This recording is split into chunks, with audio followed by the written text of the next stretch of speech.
The other is, of course, I live in the 2nd District, and I've got 7 really main areas that need that ladder truck. St. Margaret's Hospital, Baptist Church, Charter School, Midwest Bank, Hubert Humphrey, Renaissance Towers, and the Senior Citizen Apartments. So I'm doing everything I can on my end to try and raise revenue to save that truck because I think it's important. All right, let's talk about that truck right now. All right, thanks, Judy. All right, talking, Mayor, there seems to be some confusion on which truck is coming offline, which firefighters, that kind of thing. As you well know, I had Ed Lomelli in here on Wednesday and Mike Hall. They bought a half an hour just to talk ostensibly about your decision to close down one ladder truck. There was some confusion. Originally it was going to be in Hessville. Now we're talking about it in Central Hammond here, 4949 Calumet. So where do you stand on this? Do me a favor.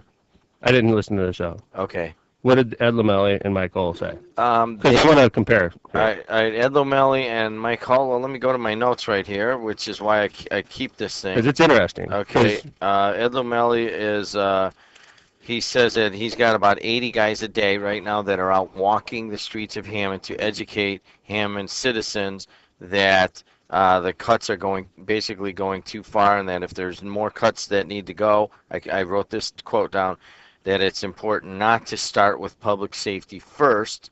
Ed and Mike also talked about the numbers, and they're saying that a few years ago they had over 185. Now they're down to 154 firefighters, that they've basically lost 26 firefighters, and they were basically saying that that safety will be compromised if one of the ladder trucks is taken offline. Okay. All right. First off, I want to point out, interesting. Ed Lomelli and Mike Cole, they're nice guys. Okay. Obviously, we don't see eye to eye on this issue. Now, these guys are professional firefighters, right? Which means, what's the difference between a volunteer and a professional? You have professional firefighters, they're trained higher, obviously. They stay on duty 24 hours a day. They sleep in the station, right? And then you have communities like Highland and Cherville and unincorporated areas where they don't even have a professional firefighters. They have volunteers that basically, if you're a volunteer and your house catches on fire and the fire call goes out, the volunteers get a phone call. They have to get up out of their bed at their house, drive to the station, get into a truck, and then drive to the house, okay? So you have professional and volunteer, and then you have hybrid models, okay? But for the most part, there's a big difference between professional and volunteer, right? These guys that are heading the Hammond Firefighters Unit, Ed Lomelli doesn't live in Hammond, okay? And that's fine.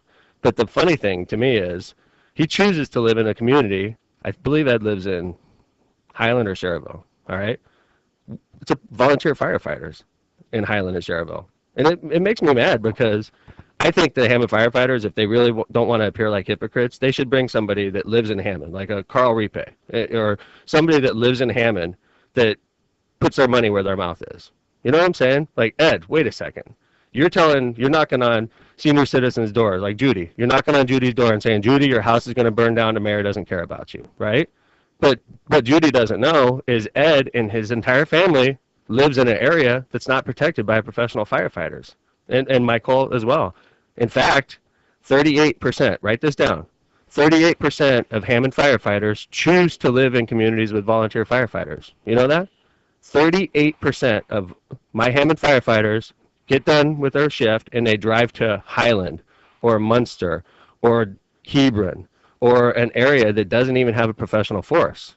So it's hard for me to take these guys seriously when they're going around scaring old ladies, saying you're going to perish in a fire, and then they go home and their whole family's unprotected. How many firefighters do I have working right now in the city of Hammond after the cuts? Do you have? I'm asking per day. How many firefighters are working right now in Hammond? I gotta believe there's probably 35. Good guess. It's higher though. Is it? How many right now? 40. 40, about 40 per shift. I have 33 firefighters, and I have 32 firefighters, including 2 chiefs and 8 paramedics every day. Before this, we had 43. I went from 43 to 40. That's what we did. Hammond, Indiana. Judy, who's worried, and I appreciate that. I would be worried if a fireman knocked on my door and scared me as well. Judy Wall, to all the senior citizens that got their doors knocked on by the firefighters, I'm going to tell you something. Hammond, Indiana is the safest city in northern Indiana for fire protection, per capita, bar none. Firefighters will bounce you by another half hour and dispute that. Dispute that I have 40 men working every single day to put out firefighters. Dispute that for me. Tell everybody I'm a liar, okay? Ed Lamelli's, where he lives, there's probably 2 a day sleeping in a shift or sleeping in a firehouse. In Hammond, I have 40. It's hard to take these guys serious for me because they don't put their money where their mouth is. Carl Ripe, and I apologize for bringing him up. I'm bringing him up as an example. Him and I don't see eye to eye on a lot of issues in the firefighters, right? That's fairly evident. That's fairly evident, okay? If Carl Ripe was going around telling people, hey, I don't think this is fair, I could respect him a lot more because at least Carl Ripe chooses to put his family in Hammond, Indiana, and, you know, just like I do, right? Ed Lamelli goes around and says, this is unsafe, this is unsafe, this is unsafe, and his whole family sitting there sleeping every night in an area that's protected by volunteer firefighters. 38% of Hammond firefighters live in an area that's unprotected. Is that shocking, Jim? How many live out of town total? What's the Hold total? on. I'm going to give you that number. All right, I'm surprised that many live out of town, but Okay, I got 156 firemen currently. All right. 48 of the 156 live in Hammond. 30% basically. 48 out of 156 is roughly 30%. So 30% of my firefighters live in Hammond. 30% live in Hammond. All right. The rest, I have 38% live in volunteer communities. All right? 58 live in places like Highland or Munster. It doesn't even have a real fire department. All right? But, you know, for them it's okay. But for us up here in Hammond, we have to have crazy levels of protection. But for Ed Lamelli, it's okay. I could live down here. We don't need the same protection down here as you guys in Hammond need, right? That's, to me, just kills me. And then they go around scaring people. And they're public safety officers. If I had a firefighter knock on my door and say, your house is going to burn down and the mayor doesn't care about you, I'd be mad too.